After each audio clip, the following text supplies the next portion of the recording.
Eileen Elizabeth Pue has completed the University of Northwest's first ever Doctor of Philosophy in Languages, Literature in Setswana. Now, while this is an impressive feat, home language teaching is nowadays rare in South Africa. These days, most young people speak English better than they do their mother tongue. So what role can education play in helping to preserve indigenous languages?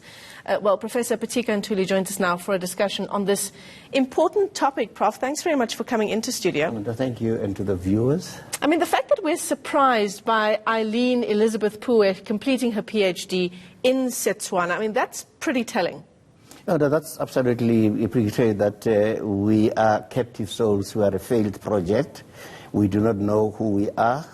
It's an issue, again, of identity and an issue of our own belief systems. So you'd argue that, I mean, language is so closely tied to our identities as people that we are losing that identity. Yeah, no, we are losing that in identity, because what actually happens is that the colonial mission was to empty us of our own intellectual, physical knowledge content in order that we should be effectively controlled. And it still continues to do that. And language is being used absolutely that. It's not surprising that when a French president go to London to go and talk, fluent though he is in English, he's not going to speak in English, he's going to speak in his language. The Chinese, it's only us that are going to speak so that we're actually being interpreted in, because we do not know who we are, I mean, already. And yet language carries so much meaning. The eminent late poet Mazisi Kunene said, "The secret of ancient wisdom is in words, and they are forgotten meanings." Wow. Give you one example. You are a woman in my culture, umfazi. That word is constructed out of two of the most important concepts, the concept of death and the concept of knowledge.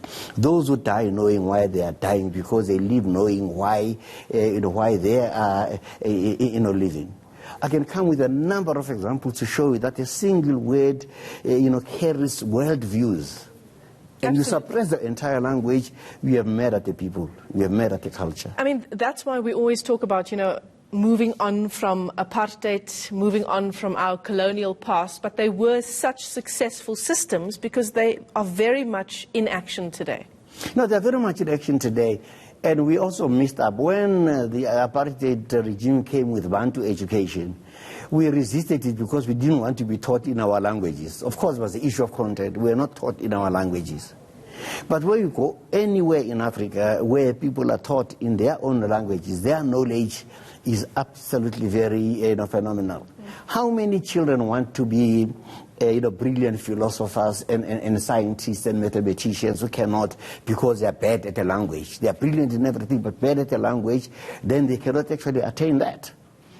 And that's an issue of our education system. It's like you said, they might be great at subjects like maths, at subjects like physical science. These are subjects that we need to forward our own agenda as a country, but they fail because they are not being instructed in their mother tongues. Yeah, because they're not instructed in their mother tongue. So when I went back from exile into KwaZulu-Natal, we went into the most remote schools and carried out experiments and taught people their languages. And in that school, the whole maths increased. Give you one example. For instance, if you count up to 10 in Sizulu, literally when you understand the language, you add up to 4. When it is 5, 6, and 7, we are no longer adding, we are symbolizing. 5 hlanugela means 10 things inside out. 2 pawozama 2 come personally. 7 you are indicating kombisa. 8 is -2. 9 is -1. 10 is resolving. You don't add up to 10.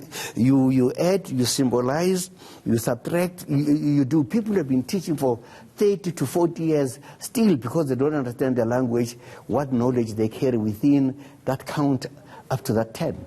So what would your message be to parents, when it comes to how we raise our children, how we should be placing more of an importance on language? It's not just about romanticizing your mother tongue. It's so much more than just that.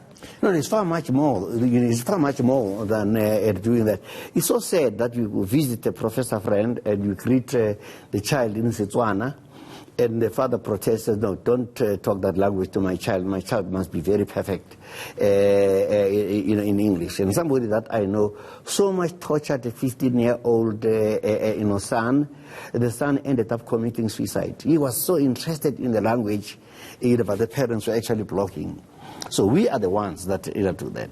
But to make it worse, the Minister of Higher Education, the Honorable Blade Ndimande, appointed a committee some years ago to go to the universities to find out what is exactly happening.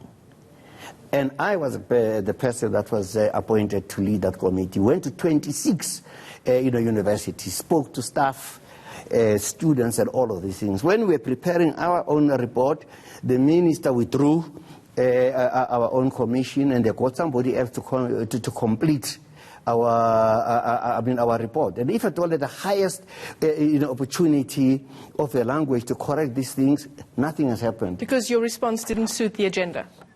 I don't know. I don't know what the reason is. If at all they said to me, your leadership sucks, then I would have said, okay, I will blame myself. But we have done it. Now, Professor Mleleki, we buried him on Friday, who was actually in these things.